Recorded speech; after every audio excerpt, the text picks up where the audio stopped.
Hello everybody, I am Brandon, and we got a buttload of video game news to talk about today. Everything from the big three pulling out of E3 to this PSVR 2 debacle, Insomniac's Wolverine coming out sooner than we thought it was, and last but not least, what's up with all these live service games just getting canceled out of the blue? We got all that and more on another episode of Game Corner.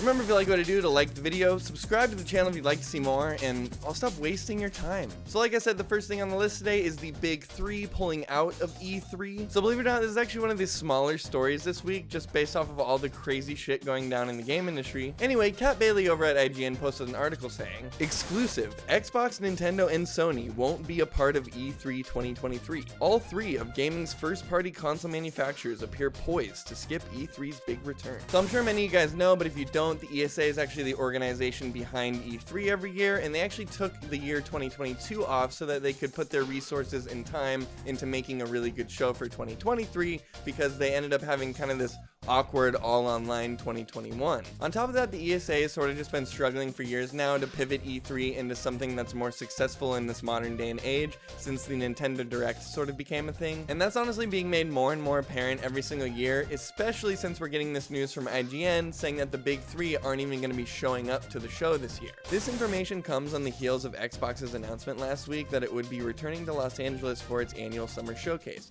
while declining to confirm whether it would be part of the show itself. However, speaking with IGN last week, Xbox CEO Phil Spencer said the platform holder is timing its showcase with E3 at the moment. Convenient for press and even consumers at the event, meaning it's likely to roughly align with the event itself. Spencer also stressed Xbox's public support for E3 and the Entertainment Software Association. However, IGN understands that Xbox won't have a booth on the show floor. So this sort of reads to me like Xbox is playing it safe a little bit, like they don't want to outwardly say they're not going to be at E3 yet, but they're kind of hinting at the idea that they're going to have their own showcase and they won't really have to do it on E3's dime or time. This also obviously gives them the benefit of not having to share the show floor with anybody else, and it can be all about them for that point in time. Nintendo has also traditionally maintained a booth on E3's show floor even after pioneering the direct format. However, IGN has heard from sources around the industry that neither Nintendo nor Sony will be at E3 2023. With PlayStation originally dropping out in 2019 over reported disagreements with the Entertainment Software Association.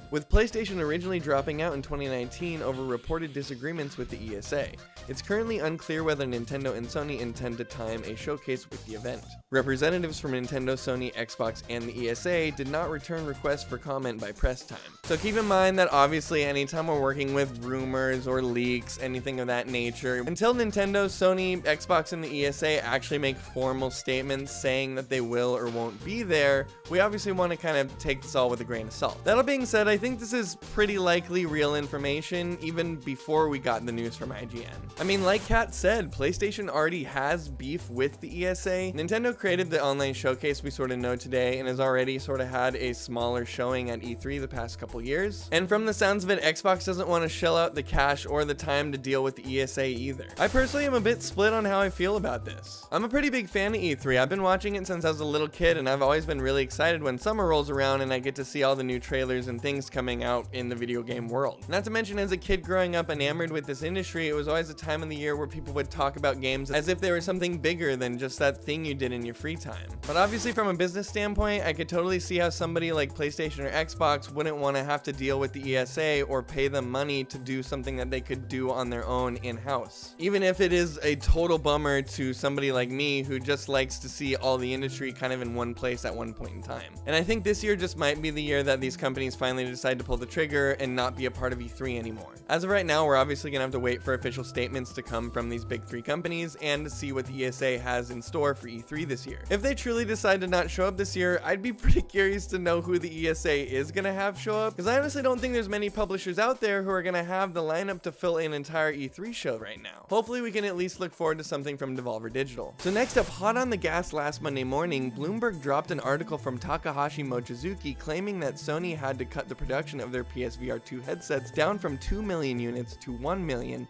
after supposedly lackluster pre-orders on the VR headset. Mochizuki said the company halved its forecast for shipments of the PSVR 2 this quarter to about 1 million units. Sony had previously aimed to have 2 million headsets ready for the launch quarter and leverage its second generation headset to drive user growth and adoption for VR. The Tokyo-based electronics giant has told a supply partner to expect reduced display panel orders, according to the people who asked not to be named as the information is not public. The company now plans to ship around 1.5 million units between this April and March next year, though that figure may be adjusted further in response to demand. So this would be like super interesting and stuff, except not only did Sony shut this down in the Bloomberg article itself, a Sony spokesperson declined to comment as the company does not discuss its product inventory. But exactly one day after that Bloomberg article went live, Christopher Dring over at GamesIndustry.biz actually got an official statement from Sony firing shots back at Bloomberg saying, PlayStation says it has not cut PlayStation VR 2 production numbers. They go on to say, the firm told GamesIndustry.biz that it is seeing enthusiasm from PlayStation fans for the upcoming launch, which includes more than 30 titles such as Gran Turismo 7,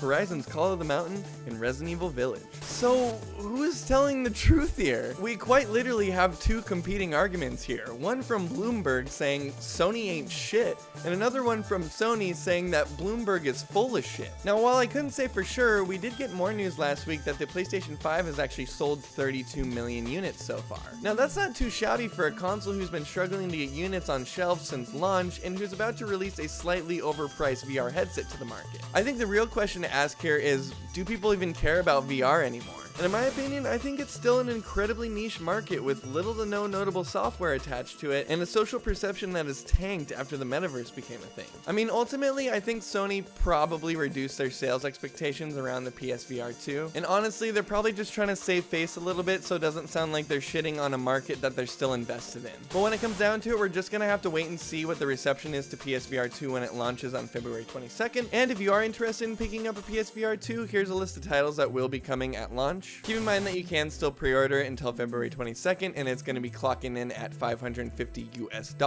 I gotta admit, it does have a bigger lineup than I had originally thought, but like I said before, there's just not really anything here that's screaming killer app to me. And to cap off our PlayStation news for today, we got some news from Jeff Grubb over on Game Mess Mornings, where he was talking a little bit about the upcoming Wolverine game from Insomniac. These are small tidbits about Wolverine that I've been hearing from someone that was, I know has been very familiar with the studio for a very long time. Hard R is what they're going for. That's one of the concepts I've heard, which I think is the right move for Wolverine. So from the sounds of it, we're getting a hard R Wolverine game coming down the pipeline from Insomniac Games, which I gotta admit sounds a lot closer to something like Logan rather than Fox's X-Men series. In which case, I am totally on board. I not only think that sounds like a pretty kick-ass idea for a Wolverine game, but will totally separate it from their other series, Spider-Man, which tends to be a little bit more of your lighthearted superhero sort of stuff. Maybe the surprising thing for me is that I've heard two different dates, and maybe let's just kind of combine them here. I've heard as early as fall 2024. Which would be wild. So yeah, if what Jeff is saying is true, we could be getting Wolverine as soon as 2024 at this point, which is pretty impressive considering that we were just hearing rumors last week that we might be getting Spider-Man 2 sometime around fall 2023. 24. Now, I've also heard internally they're still very much talking about 2025. So let's not be very surprised if that's, of course, what happens. The last little tidbit here, it probably won't be full open world. Probably going to end up doing is something closer to like open sections of a world, maybe similar to other modern major Sony games. So he kind of finishes off by saying that it's not going to be a fully open world game like Spider-Man is, but instead kind of interconnected open zones, which honestly makes a lot of sense considering we won't be needing to zip around New York City as Spider-Man. Anyway, let's hope Jeff is right, and if that is the case, we're probably going to be hearing about Wolverine sooner rather than later at this point. Last but not least, I'm sure you guys have seen in the news, but it's been a god-awful week for live service games. Definitely seems like that big live service boom we saw a few years ago is finally coming to a head as 9 different games have been canceled just in the last week. And keep in mind, these are just ones we've heard about. I originally saw this over on the Gamatsu Twitter where they posted this. Live service games canned in the past weekish. Apex Legends Mobile, Battlefield Mobile, Crime Site, Crossfire X, Dragon Quest The Adventure of Dai, A Hero's Bonds, Echo VR, Knockout City, Love Live, School Idol Festival, Rumbleverse. Now obviously some of those you're like, I've never heard of that in my entire life, but there's some other pretty big ones on there like Knockout City and Rumbleverse that I'm kind of surprised to see closing down so soon. Knockout City got a little bit of time to shine, seeing as how it came out back in 2021, but Iron Galaxy's Rumbleverse quite literally just came out last August, so it's only been out for 7 months now and is already getting canceled. It seems like in a market full of games like Fortnite, Call of Duty, and Fall Guys having gigantic crossovers with other IP like Marvel and Star Wars, these more niche titles just couldn't break through. To be fair, I think I only know a handful of people who actually play these games regularly or did at some point in time, and I do kind of think that the pool for live service games has sort of been reaching maximum capacity for quite some time now. That being said, I've heard really nothing but great things about these two games in particular, and it's a bummer that games like this just couldn't find their footing in the market right now. So amid all these big live service shutdowns from the past week, we actually also got a huge expose from Jason Schreier talking about this canceled Apex Legends spin-off project that was being worked on by EA before getting canned last year. He goes on to say, the game, which hadn't been publicly announced, was in production at EA developer Respawn Entertainment.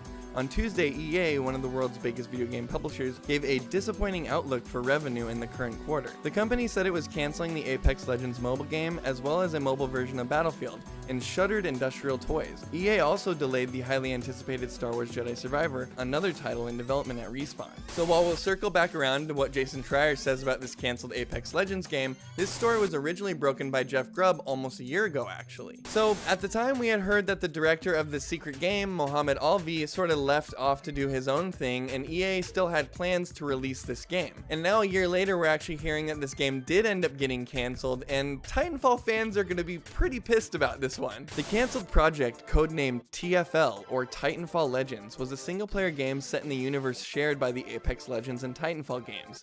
It was directed by veteran designer Mohammed Alvi until he left the company in early 2022.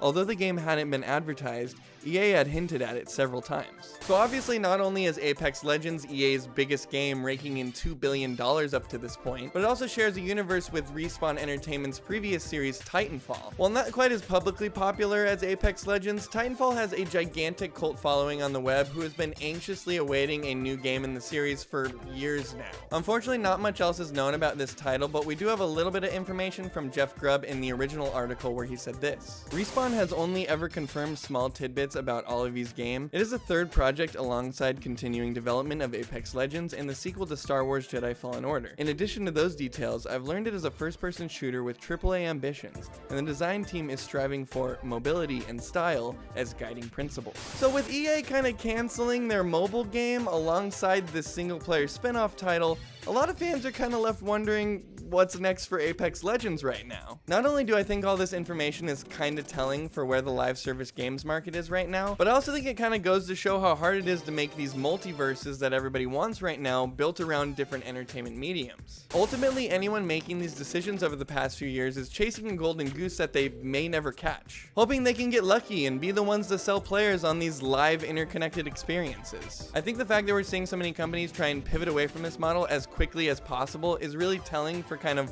where the games industry is going right now. Now, while we'll always have stuff like Fortnite or other newcomers come in to try and cash in on that success, I do think it kind of goes to show that the overflow of cash just isn't there anymore, or somebody's already doing it better in the first place. Titanfall isn't exactly known for selling tons of copies, but I'd be curious to know if there's more going on behind the scenes there, seeing as how that sounds like a really cool idea. But that's just my opinion. How do you guys feel about all these cancellations, kind of where the industry is headed, and anything else we talked about on the show today? Anyway, I'm Brandon. This was Game Corner. We were talking about the PSVR 2 debacle, the big three pulling out of E3, Wolverine possibly being rated M for mature, and last but not least, all these live service games getting shut down, as well as getting some new information around the canceled Titanfall Legends. Thanks for watching, and have a kick-ass week.